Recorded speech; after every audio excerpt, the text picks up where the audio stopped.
rero Yesu azakwiyoboza amahoro, azakwiyoboza urukundo, azakwiyoboza kugira neza, kandi Imana irakugirira neza. Haleluya. Nkubwire muririmba ishimwe ry'Uwiteka, nawe aho uri hatandukanye, kuririmbira ishimwe Uwiteka, ubyuka mu gitondo ujya muri shughuli zawe, uhereye uyu munsi ku itariki ya mbere ukagenda haleluya.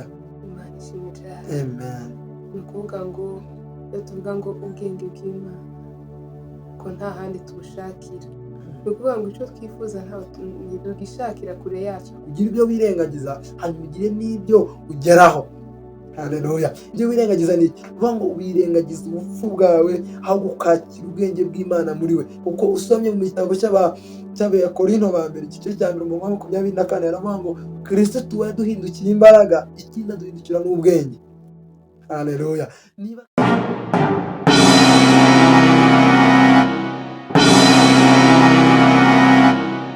muraho neza, ndabaramukije muri hatandukanye.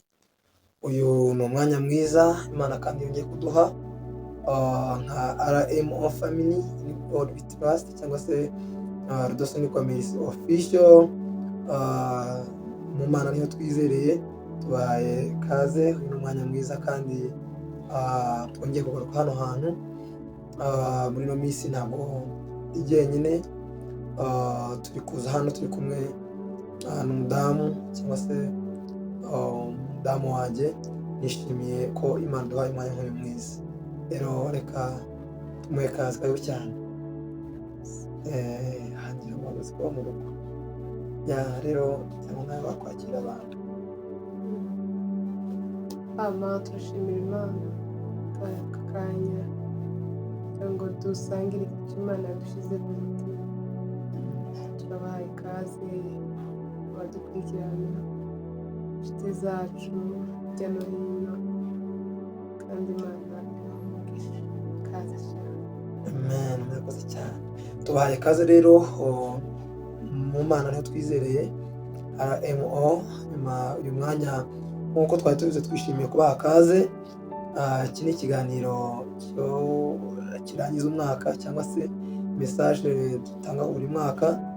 Uyu munsi nk'uko Imana yabigenje neza muri uno mwaka, tugomba n'ubundi kurangiza umuryango hamwe, by'umwihariko nk'umuryango mugari wa RMO. Rero Kristo agire neza. Hanyuma uyu munsi turaganira ku ki? Turaganira ku byo Imana yakoze, cyangwa se kuri byinshi Imana yagiye itugirira. Rero Imana ishimwe. Haleluya. Rero uyu munsi mbere yuko dutangira, turasoma muri Zaburi ni ibice 47, umurongo wa 8 n'umurongo wa 9. Rero dusoma, reka dusome mu izina rya Yesu. Havuga ngo kuko Imana ari umwami w'isi yose, muririmbisha ishimwe ryayo indirimbo ihimbishije ubwenge. Umurongo wa 9 akavuga ngo itegeka amahanga, Imana yicaye ku ntebe yayo yera. Amen. Aya niyo magambo tugiye kuganiraho uyu munsi. Biratubwiye ngo Imana itegeka isi, cyangwa se ni umwami w'isi yose. Ikindi kandi turirimbishe Imana ishimwe ryayo. Ikindi turirimbishe indirimbo ihimbishijwe ubwenge. Haleluya. Ngira ngo uyu munsi ni kuwa mbere, ni umunsi w'itariki ya mbere, aho turangiza umwaka, cyangwa se dutangira undi mwaka. Umwaka warawushize kuwa gatandatu, hariho byinshi Imana yaducishijemo. Haleluya. Rero uyu munsi twifuje kandi kongera dutangirana umwaka n'amashimwe y'Imana. Haleluya. Ni iki Imana yagukoreye uyu mwaka?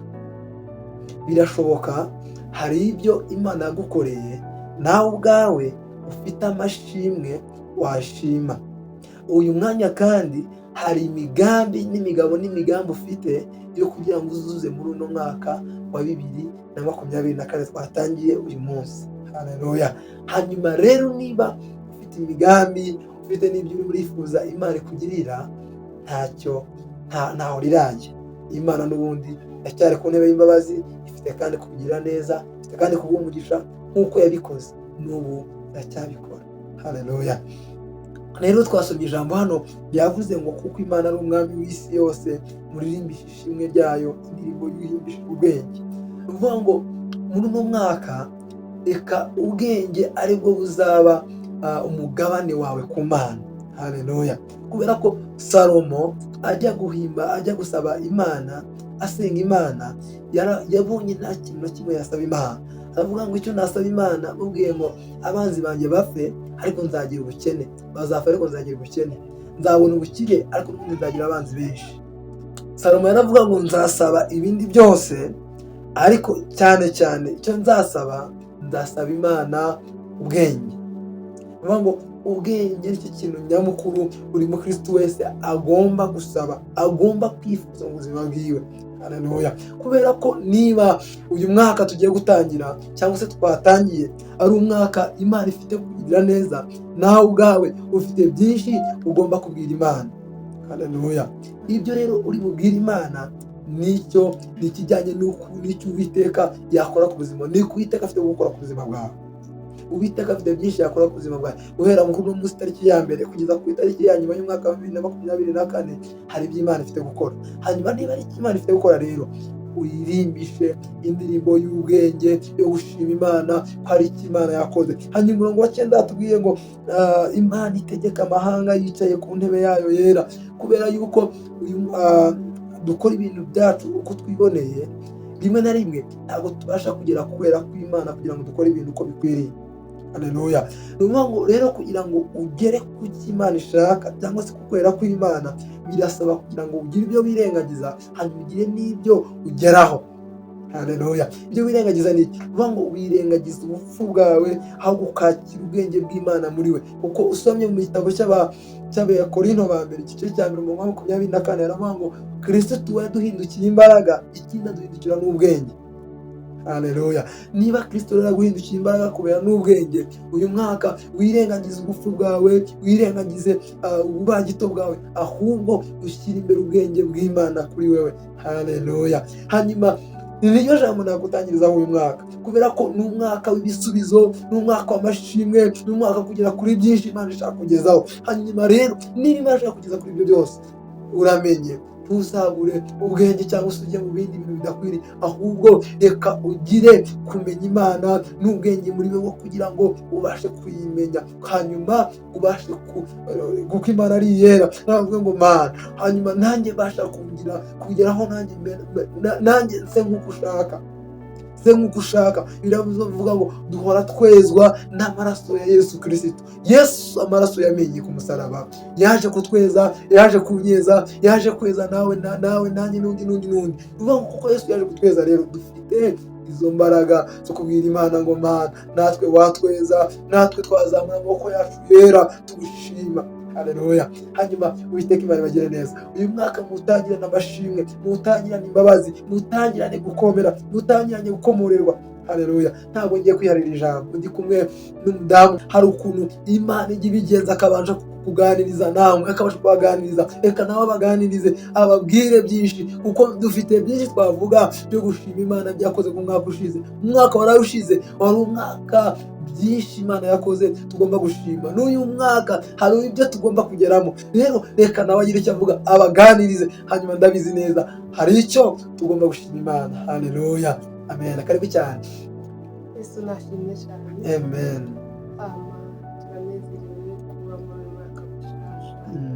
Nishimye rikomeye, dufite amashimwe mu mitima yacu arenze cyane. Amen. Ni byinshi twavuga mu mwaka Imana yadukoreye ibintu byinshi, yaduhaye kwimenya, yaduhaye ubwenge. Haleluya. Imana ishimwe cyane. Amen. Ni ukuvuga ngo iyo tuvuga ngo ubwenge bw'Imana ko nta handi tubushakira, ni ukuvuga ngo icyo twifuza ntawe tugishakira kure yacu, ahubwo biri muri twebwe. Twarabihawe igihe twakiriye Kristo. Ubuzima bwiwe bwaduhindukiye buri kimwe cyose twifuza. Hama muri uyu mwaka ijambo nifuje gusangira na buri wese cyangwa se ijambo ryanje ku mutima ni ijambo rivuga ndavugana n'abantu bakijijwe, abantu bakijijwe, abantu bavuga ubutumwa, abantu batanga mesaje zivuye mu ijambo ry'Imana. Haleluya. Ikintu natawe ndagusanga iyo tuvuga ubutumwa ni ukuvuga ngo tuba turi kubwira abantu ngo ni ukuvuga tuba turi kubabwira ibyo twebwe twamaze kuba byo. Icyo wumva ko udahamanya n'umutima wawe ko ari cyo muri wowe ntukagikore cyangwa se ntukakibwira abandi, kuko mu gihe iyo tuvuga ubutumwa cyangwa se dutanga ijambo tuba tubwira abantu, tuba dusa n'abari kubereka ko iryo jambo twebwe twabayeyo, dushaka ko baba nkatwe, bamera nkatwe, kubera yuko ibyo tubabwiye ariko twebwe tumeze. Rero birakenewe ko twoza turisuzuma, ukareba kwanza ibyo uri kuravuga, ukareba ijambo uri kuvuga, ukareba ko wamaze guhindukayo, ukareba ko ari wowe, ukabyireberamo, ukabona kubwira abandi ngo nimuse nanje, kuko nanjye nageze ikirenge mu cya Kristo, cyangwa se nanjye nsa n'iri jambo, rero namwe nimuse nanjye kuko mfite nanjye icyo dusa nacyo, ari ijambo ni Kristo. Rero iryo ni ryo jambo numva twotangirana umwaka mushasha, tuvuga amagambo duhagazeho yaduhindukiye ubuzima, ariyo tubwira abandi kugira ngo nabo bahinduke. Iyo utanze ubuzima udafite ni nko gutakaza umwanya, sinzi ukuntu nabivuga, ariko iyo uvuga ibintu udahagazeho nta mbaraga bigira, nta musaruro bitanga. Ariko cyane cyane tuvuga ibyo duhagazeho. Kandi ikindi ntibikenewe ko twavuga dusoma ijambo tuvuge birebire, amateka y'abandi maremare. Vuga Kristo wahinduye ubuzima bwawe, vuga Kristo wabonye icyo yakoze muri wowe. Hari ibyo Kristo yakoze mu buzima bwanje, hari ibyo yakoze mu buzima bwawe. Ayo makuru rero we wabonye, wiboneye mu buzima bwawe, aba ariyo ubwira abandi. Ntibikenewe ko uje kurebera hirya ku ruhande, ahubwo nawe hari icyo yakoze, hari icyo yakugize. Icyo rero nukivuga bizotanga imbaraga mu bandi. Murakoze cyane, ijambo ry'Imana ribane namwe, nanjye rivuze amen. Amen. Imana ishimwe cyane. Nibutse ijambo rimwe arimo aravuga, yavuze ngo ugomba kubwiriza ibintu uri byo. Haleluya. Yavuze ngo ni ukuvuga ngo niba ugiye kuvuga ugomba kuvuga out of your heart. Biravuga ngo out of the heart the mouth speak. Biravuga ngo umutima iyo wuzuye akanwa karavuga. Ngo birivuga mu migani. Biravuga ngo natwe tugomba kuvuga ibyo umutima wacu uri byo, tukatura ibimeze nk'ibyo twe tuvuga. Haleluya. Imana ishimwe, Imana imuhe umugisha. Ni gusira n'ijambo Yesu avuga, yavuze bivuga ngo ndetse nimuzi ko turi inzandiko zizima zisomwa n'abantu bose.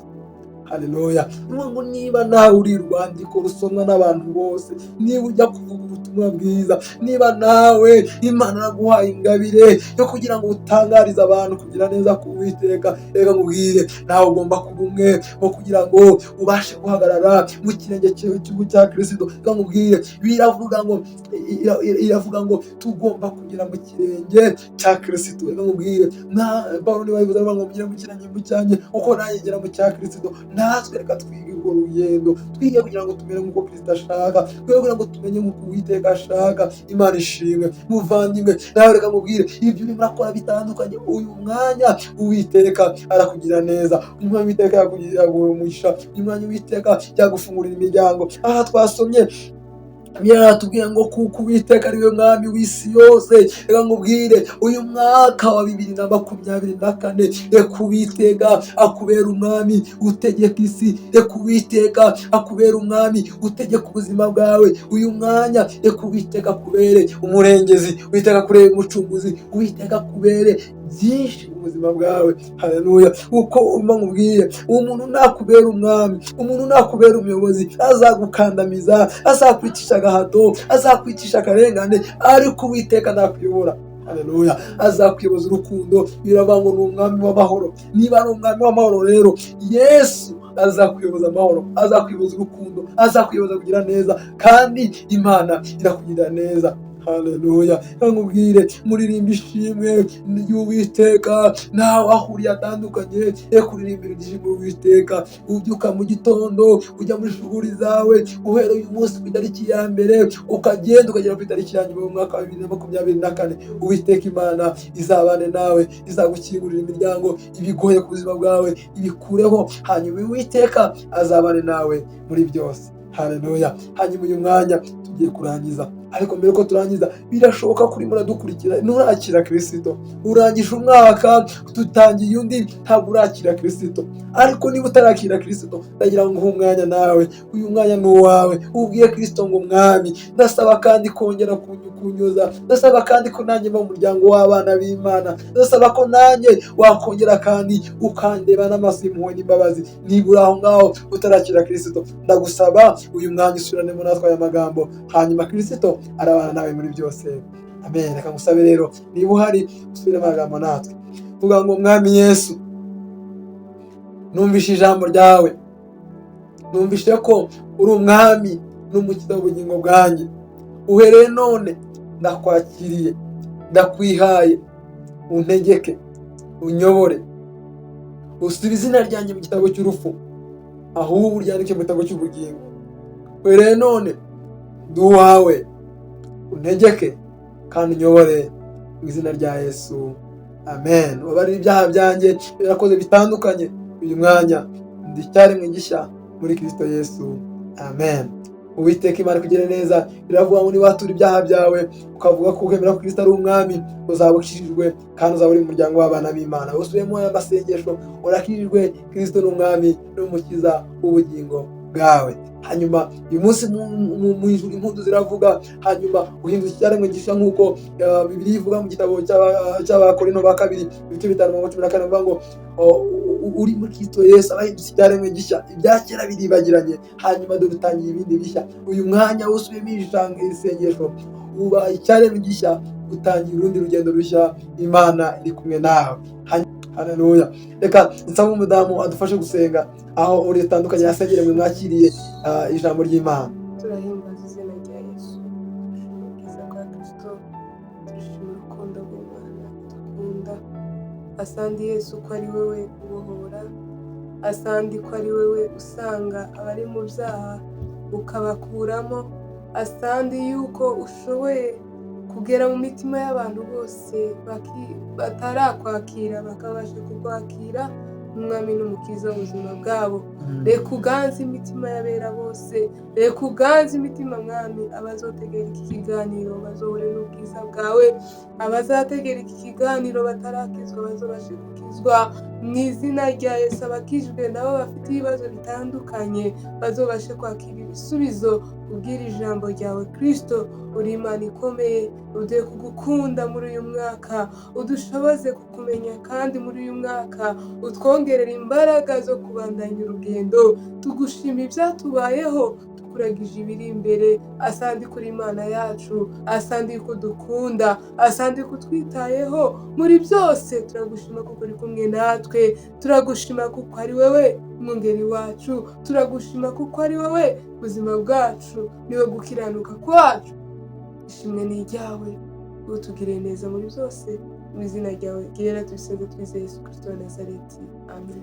amen. murakoze cyane. Yesu abagire neza, ababanye natwe Kristo abagire neza. hanyuma niba udafite itorero usengeramo, ukaba ari itorero rikwegereye, wakwegera umushumba akakuyobora muri iyi nzira y'agakiza. Imana ikugire neza. hanyuma niba kandi nta mushumba ukwegereye, dufite nimero zacu aho ngaho na email zacu, mwatwandikira, hanyuma Uwiteka Imana abagira neza. tuzakomeza kubakurikirana kandi Kristo abagire neza. aho muri hatandukanye ku isi turabakunda cyane. RMO ni umuryango w'abana b'Imana.